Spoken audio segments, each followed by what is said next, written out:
Yes. चलो अब ये हमारा सेकंड लेक्चर है for photosynthesis in higher plants, ये है ना? Yes. यही है ना? ओके। मैंने आप लोगों को कल फोटोसिंथेसिस के लिए कुछ इंटरेस्टिंग से फैक्ट्स बताए थे जो आप लोगों ने शायद पहले ना पढ़े हो, जैसे कि ट्यूबलाइट में फोटोसिंथेसिस होती है, ठीक है?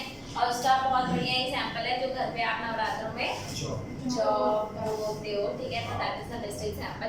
उससे पहले कभी सोचा था कि जैसे कमरे में क्यों बोलते हैं यार, मतलब छत पे क्यों नहीं रख के आते? एक्चुअली सही बात है कि जब हम साइंस ले लेते हैं तो साइंटिफिक नॉलेज हमारी एकदम गलती हो जाती है, ठीक है? चलो कोई बात नहीं, ऐसा कुछ करना नहीं है, पढ़ाई करनी है।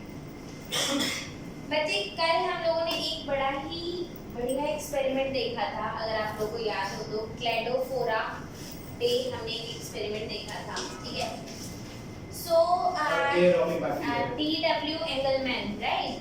ठीक है, जिसने क्या किया था, व्हाइट लाइट को स्प्लिट कर दिया था with the help of prism, ठीक है? प्रिज्म लिया था उन्होंने to split the white light. VIBGYOR बना था, विबग्योर में उसने देखा था कि कौन सी लाइट सबसे ज्यादा रिक्वायर्ड होती है अजय? And blue. ये कौन था ज्यादा अजय बन रहा था जो? ये ऐसी बातें मत करा करो, ठीक है? सो आपको करना क्या है, red and blue light is split. और उन्होंने क्या करा था, अगर मैं उस एक्सपेरिमेंट को ब्रीफ में बताऊं तो there was a light source, ठीक है? हियर prism was placed, ठीक है? light was split into 7 components with ये बच्चे, हाँ? इसके बाद उसने टेस्ट ट्यूब में क्या रखा था, Cladophora which is green alga, ठीक है? तो क्लेडो एक मिनट बाद डालेंगे बैक्टीरिया, अभी पहले एल्गी तो डाल दो, ठीक है? क्लेडोफोरा उसने एक सस्पेंशन में रखा था जिसमें एरोबिक बैक्टीरिया था। एरोबिक बैक्टीरिया को रखने का क्या पर्पस था? जहाँ पे ऑक्सीजन ज्यादा होती है वो वहाँ पे ज्यादा ग्रो कर जाएंगे, जहाँ पर ऑक्सीजन ज्यादा होगा वहाँ पे वो ग्रो कर जाएंगे। सो अब उन्होंने देखा कि ब्लू लाइट में और रेड लाइट में फोटोसिंथेसिस सबसे ज्यादा हुई थी, ठीक है? फोटोसिंथेसिस सबसे ज्यादा इन्हीं दो लाइट्स में होती है, ठीक है? मैंने आप लोगों को ये भी बताया था कि अगर आप प्लांट को केवल ब्लू और केवल रेड में रखोगे तो भी काम नहीं होगा, क्यों? क्योंकि बाकी लाइट्स का कंट्रीब्यूशन चाहे थोड़ा कम हो बट है तो सही, you can not nullify that, आप उसको नलिफाई नहीं कर सकते हो, नहीं कर सकते, ठीक है? ये बात समझ में आ गई थी, एक्सपेरिमेंट समझ में आ गया था बच्चे। अब मैं आप लोगों को बताऊं तो एक्सपेरिमेंट्स और बढ़िया हुआ, ठीक है? एक अच्छा, ऑक्सीडेशन और रिडक्शन का कांसेप्ट आप लोगों को बहुत अच्छे से क्लियर है या नहीं? हाँ, ऑक्सीडेशन अगर मैं आप लोगों से पूछूं तो क्या होगा?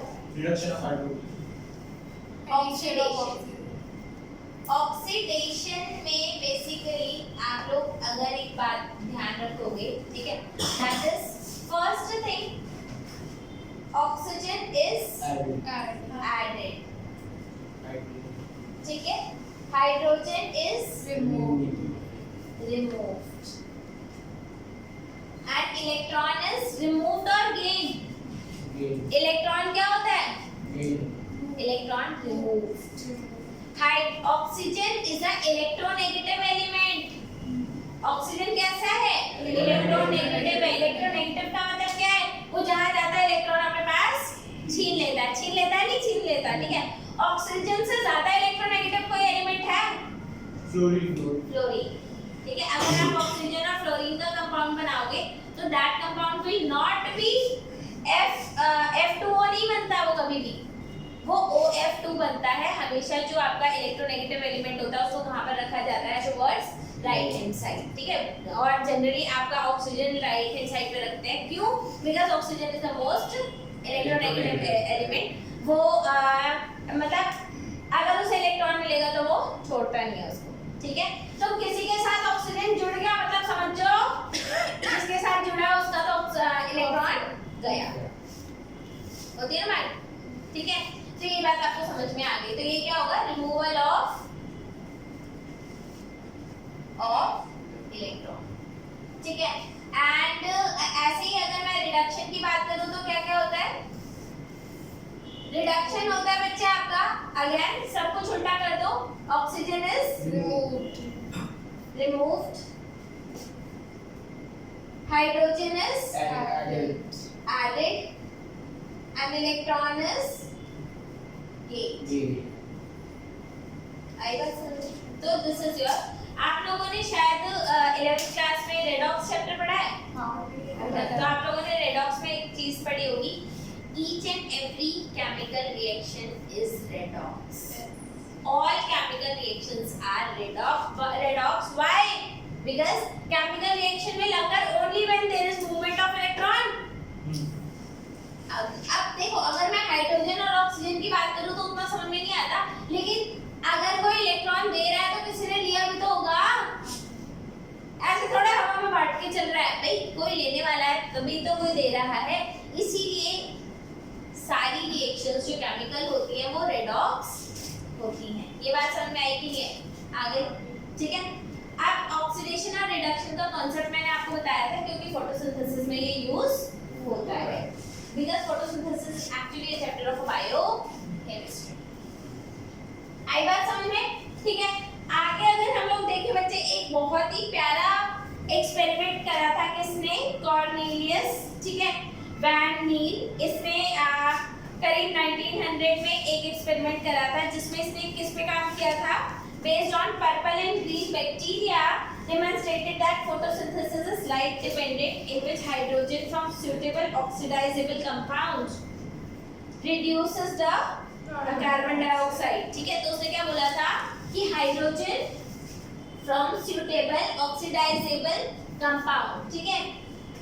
आपको मालूम है कि H2O किसके साथ रिएक्ट करता है? CO2 के साथ, और क्या बनाता है?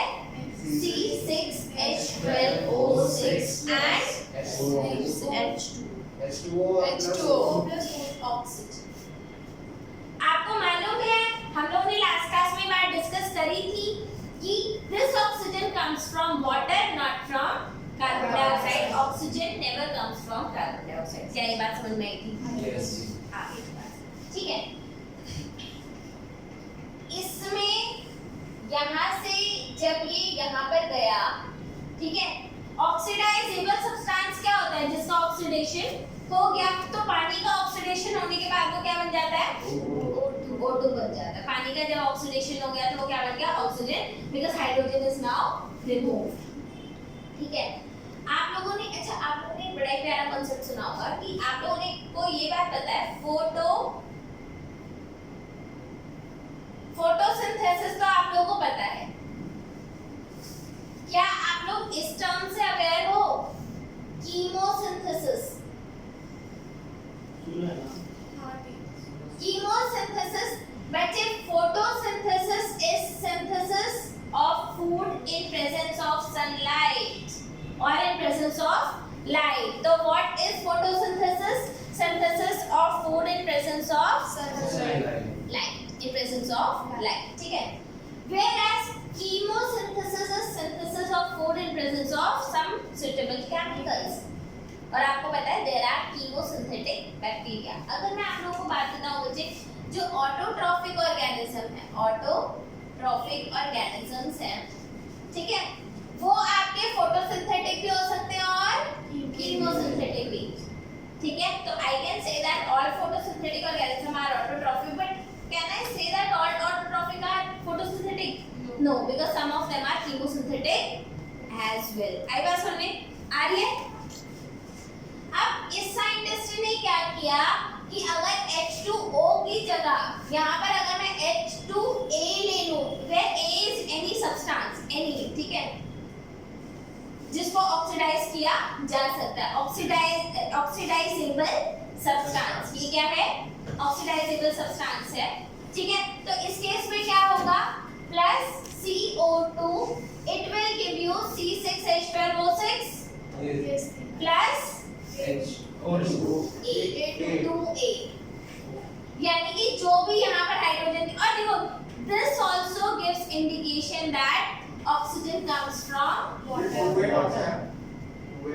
यहाँ पर H2O नहीं था ना, हाँ H2 है ना, ये तो एक है। बैलेंस तो कर देंगे बालक, बैलेंस तो कर देंगे। Balancing can be done, balancing is not a big task, that will be done and that should be done, ठीक है। और जो बैक्टीरिया था बच्चे वो सल्फर वाला था, तो एक्चुअल में इस रिएक्शन कुछ इस टाइप से थी। H2S plus CO2 gives you C6H12O6 plus S था, सल्फर था, यहाँ पर क्या था सल्फर। और अगर ऑक्सीजन ले लोगे यानी कि पानी ले लोगे तो क्या आ जाएगा ऑक्सीजन।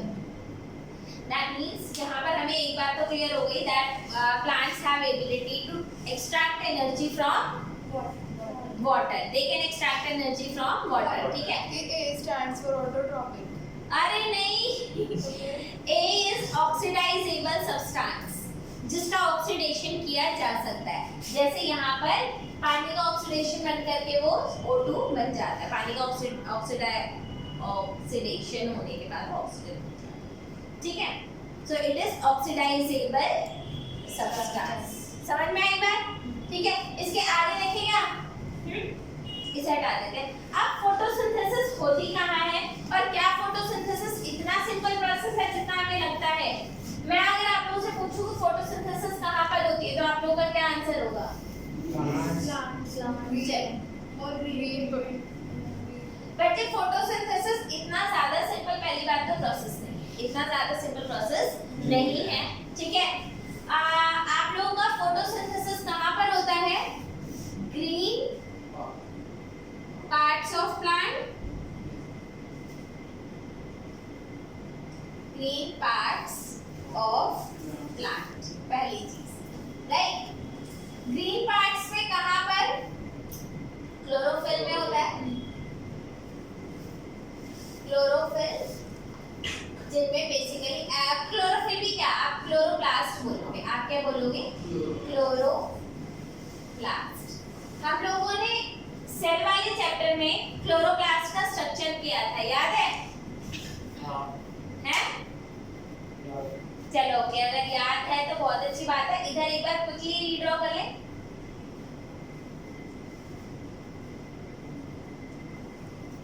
ठीक है। So this is a double membrane structure होता है ये। So let us make double membrane.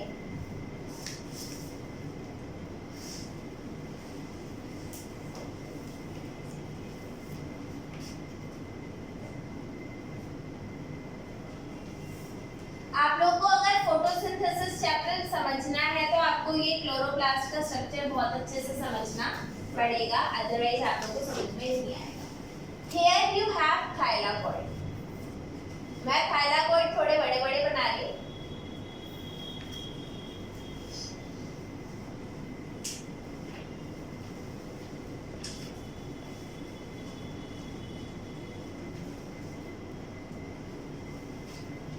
ठीक है?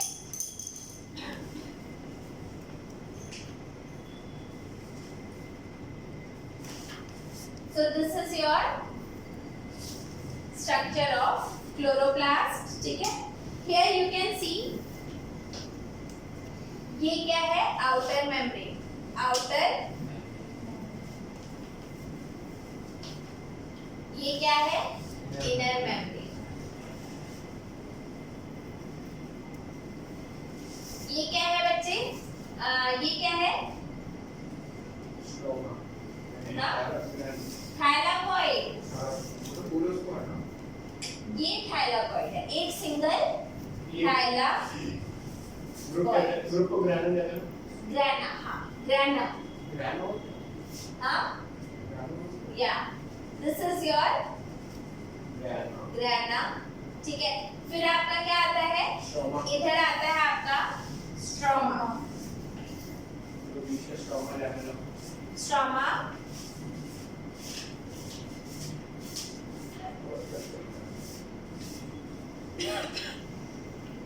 एंड ये आपका जो थाइलाकोइड के अंदर है इसे क्या बोलेंगे?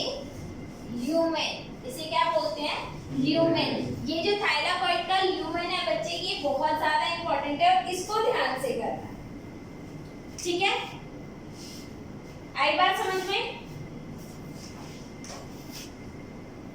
ये बात समझ में आई या नहीं आई?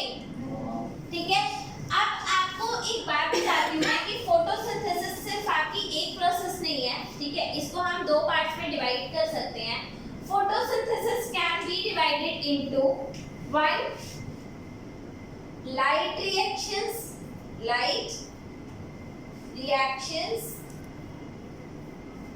and second dark reactions. आप इसको किस में डिवाइड कर सकते हो बच्चे? लाइट रिएक्शन जो है उसके लिए किसकी प्रेजेंस रिक्वायर्ड है? लाइट की प्रेजेंस रिक्वायर्ड है, इसलिए हम इसे क्या बोलते हैं? लाइट रिएक्शंस बोलते हैं. डार्क रिएक्शन का नाम इसलिए डार्क नहीं रखा क्योंकि अंधेरा रिक्वायर्ड है. आप ये बोलो कि ये लाइट में भी हो सकता है और डार्क में भी, और कंट्रास्टिंग नेम देना था तो डार्क दे दिया.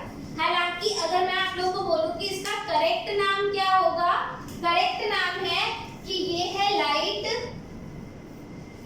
डिपेंडेंट और ये है लाइट इंडिपेंडेंट.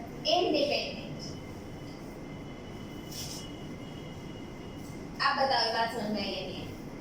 ठीक है, तो डार्क रिएक्शन का मतलब ये नहीं है कि वो अंधेरे में ही होगा. इसका मतलब सिर्फ ये है कि उसके होने के लिए लाइट जरूरी नहीं है. ठीक है, ओके. यस. अब आपका लाइट रिएक्शन में होता क्या क्या है? ये इसमें लाइट और डार्क रिएक्शन कौन सा होगा? अभी तो मैंने एक्सप्लेन किया ही नहीं, अभी तो मैंने बताया है कि फोटोसिंथेसिस को दो ग्रुप्स में डिवाइड किया जाता है. अभी तो मैंने कुछ बताया ही नहीं. कुछ बताया क्या मैंने अभी? अभी तो बताया नहीं, तो बताऊंगी. ठीक है, तो बताना स्टार्ट करें. यस. एक मिनट रुको जरा, है जल्दी करो यार. देन अब आगे देखते हैं कि लाइट रिएक्शंस एक्चुअल में होती क्या है. ठीक है, इसको मैं मिटा रही हूँ. Stroma and stroma lamella. Now in light reactions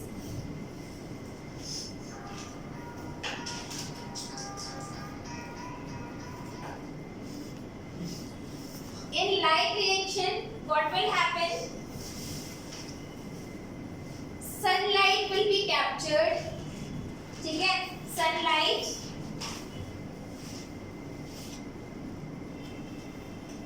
will be captured and converted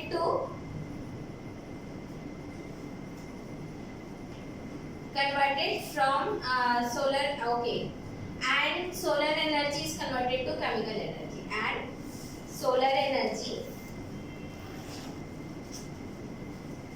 is converted to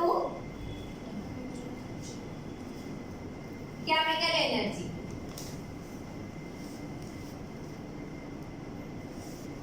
second चीज जो होती है उसे क्या बोलते हैं हम? The second thing is your splitting of water. Splitting of water.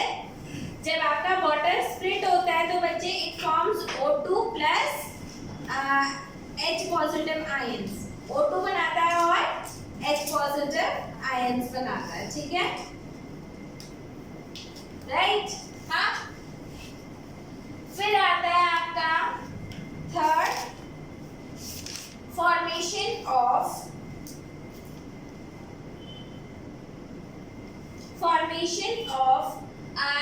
Energy yielding molecules.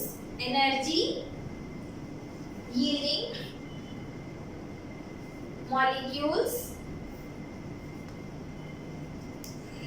ATP and NADPH.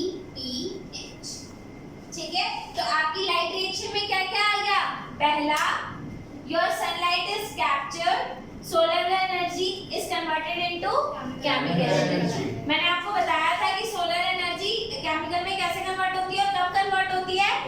जब आपका इलेक्ट्रॉन मूव करता है. ये बात समझ में आई या नहीं आई? हाँ जी, थोड़ी बहुत आई. ठीक है, second is splitting of water molecule. ठीक है, and then formation of energy yielding molecule, and those are ATP and NADPH। बच्चे जो आपकी लाइट रिएक्शन होती है वो थाइलाकॉइड में होती है। लाइट रिएक्शन कहाँ पर होती है? थाइलाकॉइड एंड स्ट्रोमा लैमेला इनमें होता है, ठीक है। तो इट अकर्स इन, ये कहाँ पर होता है? इट अकर्स, 4 पॉइंट लिख देती हूँ मैं। It occurs in thylakoid and stroma lamella, right? इसमें होता है आपका लाइट रिएक्शन। डार्क रिएक्शन कहाँ पर होता है? अच्छा, डार्क रिएक्शन होता क्या है? डार्क रिएक्शन होता क्या है जी? लाइट इंडिपेंडेंट है। When ATP and NADPH are used to reduce CO2 and formation of carbohydrate, ठीक है। तो in dark reaction और light independent reaction, ठीक है। So in dark reactions, in dark reaction, ATP and NADPH are used for reduction of CO2 to carbohydrate, glucose, right? ठीक है। And light dark reaction आपका होता कहाँ पर है? This occur in stroma। ये बात समझ में आई या नहीं आई? आ गई? ओके।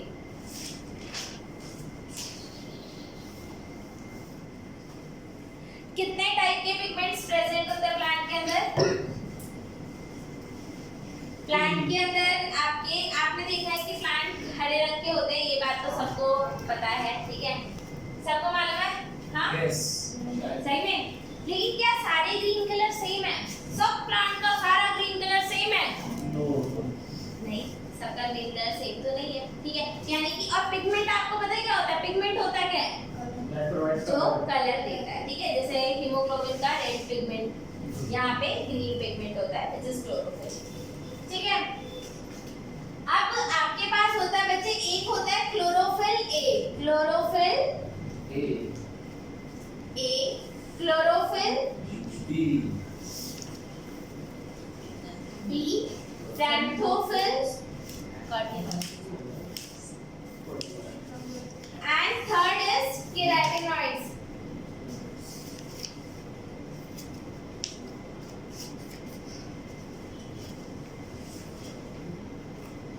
ठीक है। So these are different pigments which are present in the plant। और भी सारे होते हैं, एंथोसाइनिन, बाकी सारे पिगमेंट्स भी आपके पास होते हैं।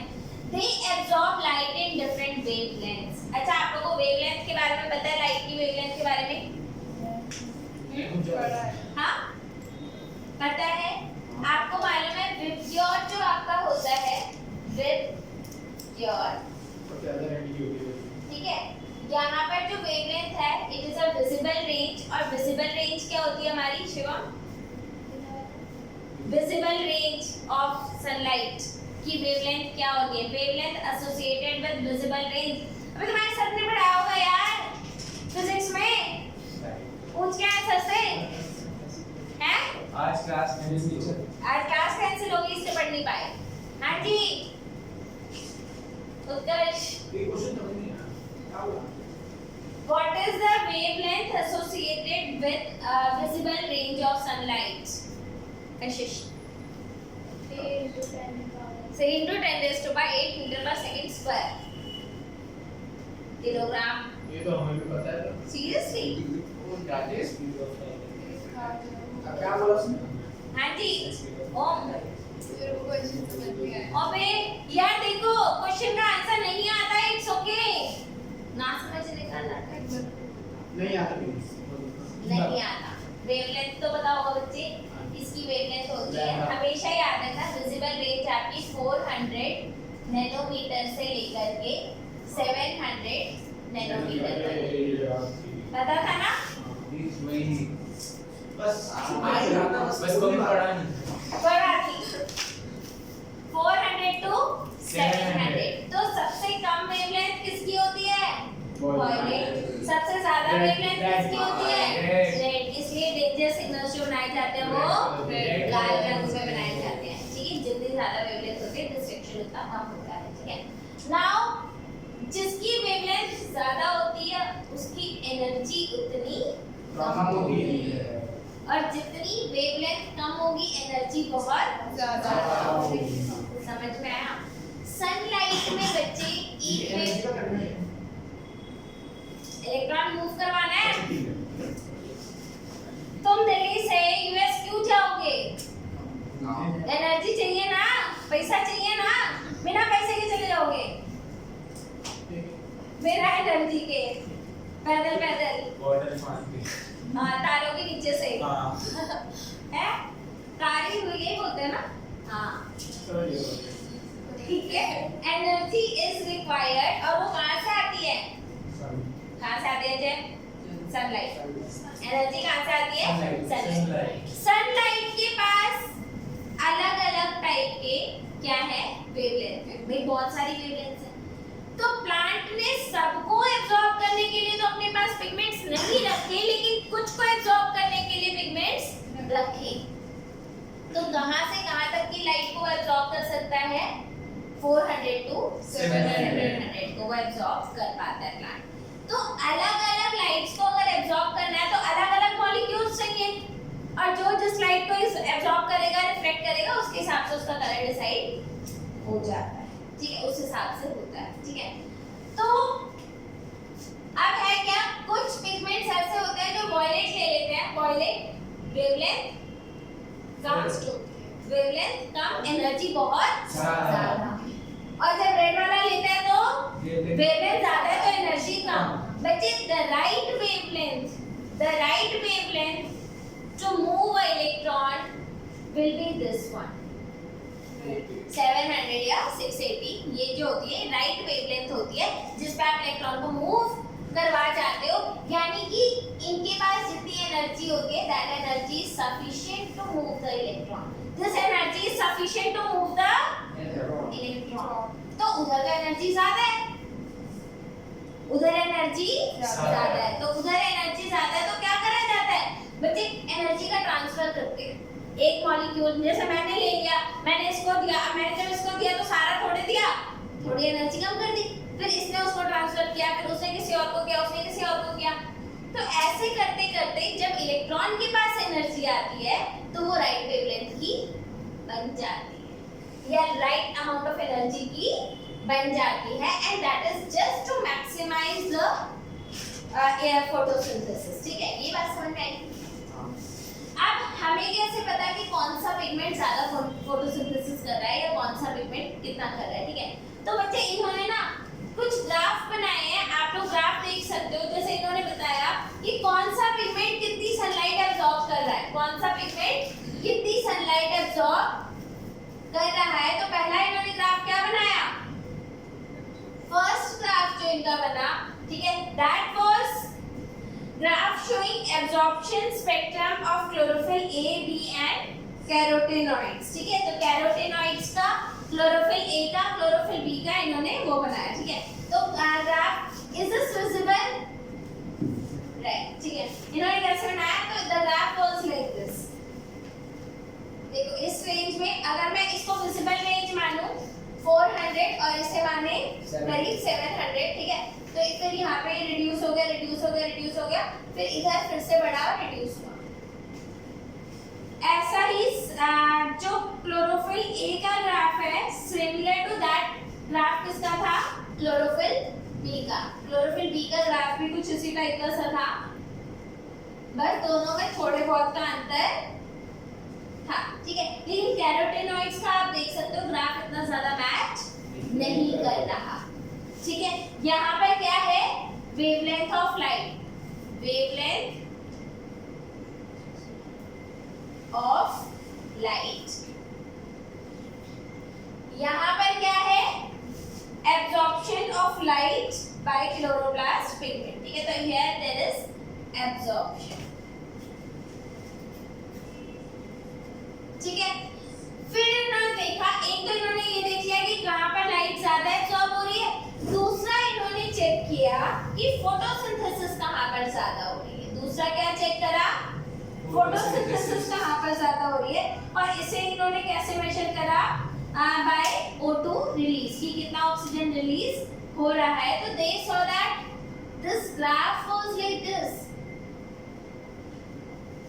ये क्या है आपका rate of photosynthesis, rate of photosynthesis. आई बात समझ में? ठीक है, और कैसे मेजर किया था, मेजर्ड बाय O2 रिलीज, कि O2 रिलीज कितना हो रहा है. तो रेट ऑफ फोटोसिंथेसिस को कैसे मेजर कर सकते हैं, बाय O2 रिलीज. ठीक है, मेजर्ड बाय O2 रिलीज. ये बात समझ में आई? आप लोग देख सकते हो जिस वेवलेंथ में क्लोरोफिल ए और बी ज्यादा एब्जॉर्ब कर रहे हैं लाइट को, वहां पर फोटोसिंथेसिस ज्यादा है. That means chlorophyll A and chlorophyll B are majorly contributor, they are main contributor for the photosynthesis, ये बात समझ में आई? हाँ, great. So now you can see that can you say that a complete one-to-one overlap between absorption spectrum of chlorophyll A and photosynthesis? Yes, ठीक है. These graph together show that most photosynthesis take place in blue and red region, जो की बात हम लोग discuss कर चुके हैं. Here बच्चे, here O. और कोई, हाँ कशिश. These graphs taken together show that most of the photosynthesis take place in blue and red region of the spectrum. ये हम डिस्कस कर चुके हैं, blue and red spectrum. Some photosynthesis does take place in other wavelength of the spectrum. कुछ और दूसरे wavelength में भी photosynthesis होता है. Let us see how this happen. ठीक है, chlorophyll is major pigment responsible for trapping the light. ठीक है, and other thylakoid pigments like chlorophyll B, xanthophyll, carotenoids are accessory pigments. बच्चे chlorophyll A main pigment है और chlorophyll B क्या है, accessory pigments है. ठीक है, और ये किस तरीके से काम करता है वो मैं आपको बताती हूँ, बताओ. ठीक है, so what is light reaction, अब हम लोगों को ये बात पढ़नी है. ओके, चलो, what is light reaction? ठीक है, what is light reaction?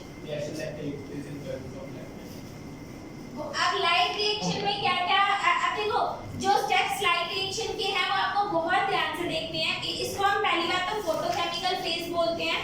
इसमें क्या आता है, light absorption, water splitting, oxygen release and formation of energy, high energy chemical intermediates. ठीक है, तो पहला क्या हुआ, पहला पॉइंट क्या है, लाइट एब्जॉर्प्शन. फिर क्या है, लाइट एब्जॉर्प्शन के बाद वाटर स्प्लिटिंग,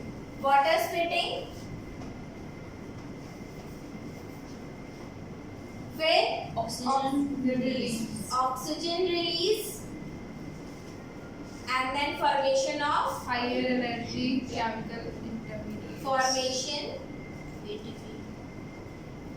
of, मैं लिख देती हूँ यहाँ पे ATP and NADPH, ATP and NADPH, right? हाँ जी, आई बात समझ में?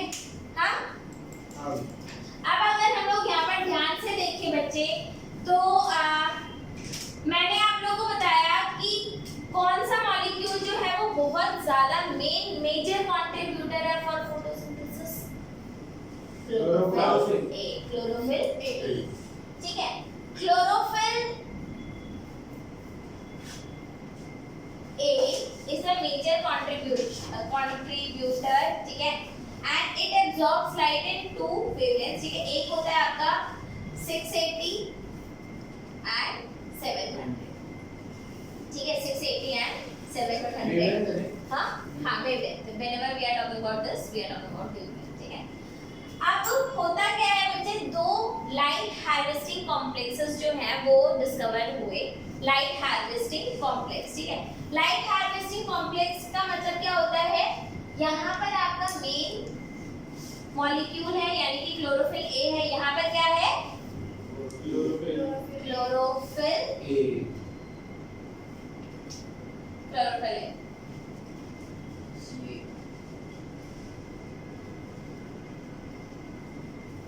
राइट, ठीक है। अब यहाँ पर बैठे हैं उसके एसेसरी पिगमेंट्स, ये क्या है एसेसरी पिगमेंट का मतलब क्या होता है, जो उसकी हेल्प करते हैं, कंट्रीब्यूट करते हैं जस्ट टू, ठीक है। इसको बोलते हैं हम लाइट हार्वेस्टिंग कॉम्प्लेक्स, ठीक है।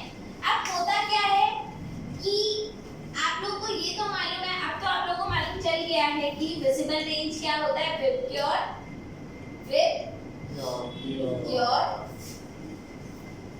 where this is 400 nanometer and 700 nanometer। आपको मालूम है 400 nanometer wavelength लो, energy high, तो here energy high and here energy low, right। तो होता क्या है, जो लो एनर्जी है वो इधर आ जाती है, मतलब रेड लाइट आपकी इधर आ जाती है, इसकी एनर्जी क्या है कम है। अच्छा सॉरी, अबे वेवलेंथ ज्यादा एनर्जी कम, हेड जा रही है ना, यस कम है, समझे, वेवलेंथ ज्यादा एनर्जी कम, ठीक है। तो यहाँ पर राइट अमाउंट ऑफ एनर्जी पहुंच गए, ठीक है। आई बात समझो, ये एब्जॉर्ब करते हैं इस रेंज को, जिनकी वेवलेंथ कम होती है और एनर्जी ज्यादा, तो इसने लो वेवलेंथ वाली लाइट को ले लिया, तो they absorb low wavelength light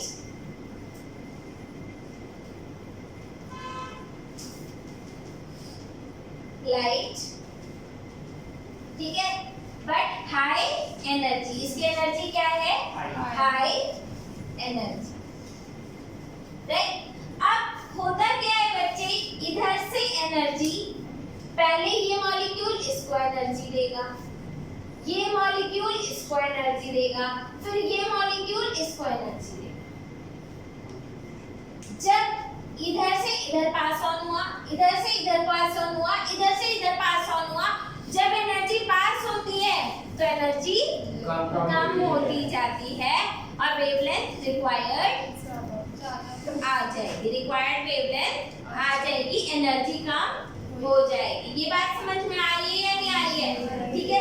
एक बात याद रखना, इलेक्ट्रॉन को एनर्जी देनी है ताकि वो मूव करे, इलेक्ट्रॉन को एक एनर्जी देनी है। भाई आप लोग सोचो, कई बार बच्चों को थप्पड़ मारना पड़ता है ना, ठीक है।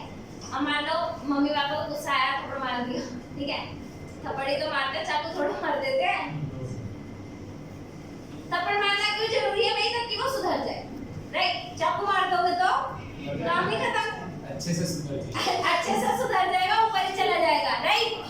तो इलेक्ट्रॉन को एनर्जी देना है बच्चे, मार नहीं देना कि एनर्जी भर भर के दे दी, एनर्जी भर भर के नहीं देते ना, है रिक्वायर्ड अमाउंट ऑफ एनर्जी देनी है, जितनी उसको चाहिए उतनी एनर्जी देनी है। तो जो रिक्वायर्ड अमाउंट ऑफ एनर्जी थी, जो इनफ थी, वो इसने डायरेक्टली ले लिया, और जो हाई एनर्जी थी वो इन्होंने लिया, and when they are transferring, तो क्या होता है कि एनर्जी कम होकर के वो इतना रिक्वायर्ड अमाउंट वाला बन जाएगा और क्लोरोफिल के पास चला जाएगा, ठीक है। The pigments are organized into two discrete photochemical light harvesting complexes, LHC बोलते हैं, photosystem 1 and photosystem 2, ठीक है बच्चे। सबसे पहले photosystem 1 डिस्कवर हुआ था, सबसे पहले photosystem 1 डिस्कवर हुआ था, उसके बाद बाद फोटोसिस्टम 2 डिस्कवर हुआ था। हालांकि प्लांट्स में सबसे पहले जो काम करता है वो फोटोसिस्टम 2 है, बाद में फोटोसिस्टम 1। इसका मतलब है ये 1 और 2 जो नाम दिए गए हैं ये in order of their discovery दिए गए हैं, ना कि in the order in which they function वाली ऑर्डर में नाम नहीं दिया गया है। ये बात समझ में आई या नहीं आई? ठीक है, तो आपके पास कितने फोटो सिस्टम्स हैं? 2। Photo system 1, photo system 2। Photo system 1 में जो मेन मॉलिक्यूल होता है वो लाइट कौन सी वेवलेंथ पे एब्जॉर्ब करता है? 700। और 2 वाला 680। ठीक है, बात समझ में आई? So photo system 1 and 2 they are named in the sequence of their discovery, not in the sequence in which they function during light reaction. LHC is made up of 100 pigment molecule bound to each protein, and each photosystem has all pigment except one. Photosystem has except a molecule of chlorophyll A, forming a light harvesting system. ठीक है, इसको हम antenna भी बोलते हैं, जो capture करके उसको लाइट दे देता है। ठीक है, और जो बीच में होता है वो क्या होता है बच्चे? जो इन फोटो सिस्टम के बीच में बैठा है वो कौन है? Reaction centre. ये है हमारा रिएक्शन सेंटर। ये बात समझ में आई? फोटो सिस्टम समझ में आया? लाइट, अब आपको ये समझ में आया कि बाकी के पिगमेंट्स का काम क्या है? क्योंकि हमें सिर्फ इसको कैप्चर नहीं करना ना, हमें सिर्फ एक 700 और 680 को ही थोड़े कैप्चर करना है, हमें एक वाइड रेंज को कैप्चर करना है। That's why we need multiple pigments in the plant. ठीक है, ये बात समझ में आई है? नहीं आई? ठीक है, आज के लिए खत्म करें ना? यस। यस।